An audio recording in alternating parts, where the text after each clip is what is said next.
సిగ్గో పేదల ఇళ్లను కూల్చడం, సిగ్గో పేదల ఇళ్లను కూల్చడం, సిగ్గో పేదల ఇళ్లను కూల్చడం, ధర్మానగర్ ఇళ్లు కూల్చడం, ధర్మానగర్ పేదల ఇళ్లను కూల్చడం, అధికార పార్టీకి తొత్తుల పేద ప్రజలకి ఉద్యోగస్తుల సిగ్గో పేదల ఇళ్లను కూల్చడం, తారక రామానగర్ పేదలకు ఇళ్ల పట్టాలు, తారక రామానగర్ పేదలకు ఇళ్ల పట్టాలు.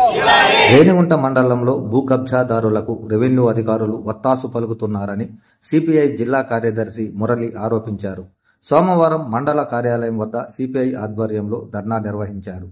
పేదల ఇళ్లను కూల్చడం దుర్మార్గమని, ఎన్నికల హామీల ప్రకారం గ్రామీణ పేదలకు 3 సెంట్లు భూమి, పట్టణ పేదలకు 2 సెంట్ల భూమి, ప్రతి ఇంటికి 5 లక్షల సాయం వెంటనే ఇవ్వాలని డిమాండ్ చేశారు. అనంతరం తహసీల్దార్ చంద్రశేఖర్ రెడ్డికి అర్జీ అందజేశారు.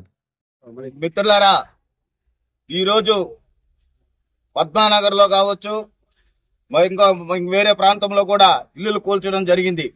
ఇప్పుడు 2017 నుంచి పద్మానగర్ లో కాపురాలు ఉన్నారు. అదేవిధంగా పద్మానగర్ లో ఇల్లులు నిర్మించుకున్న తర్వాత చాలా మంది ఎంఆర్ఓలు వచ్చారు, పోయారు, మారిపోయారు.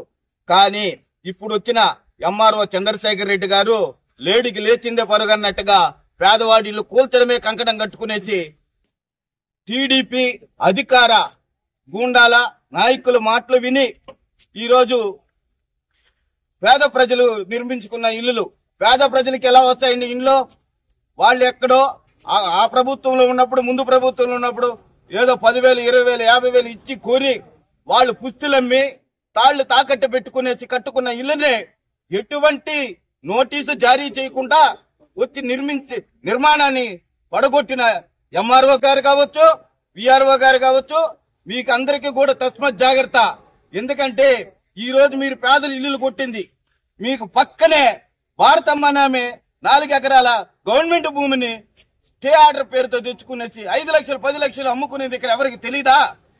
ఈ రోజు ఆ ప్లాట్లు కాపాడుకోవడం కోసం ముందు ఆమె వైసీపీలో ఉండింది, దానికి ముందు టీడీపీ గవర్నమెంట్ ఉండింది. ఇప్పుడు తిరిగి అదే ప్లాట్లు కాపాడుకోవడం కోసం టీడీపీ ప్రభుత్వం వచ్చింది. ఆమె పార్కింగ్ ప్లేస్ కి 1.5 ఎకరా డెవలప్మెంట్ కి పెట్టున్నది. మీరంతా చూస్తున్నారా? భారతమ్మ చేసేది చూడడం లేదా? మీరు అధికారులకి పేదలే కనపడతారా? అధికార పార్టీ తొత్తులు కనపడరా? నేను మిమ్మల్ని అడుగుతున్నాం. అదే విధంగా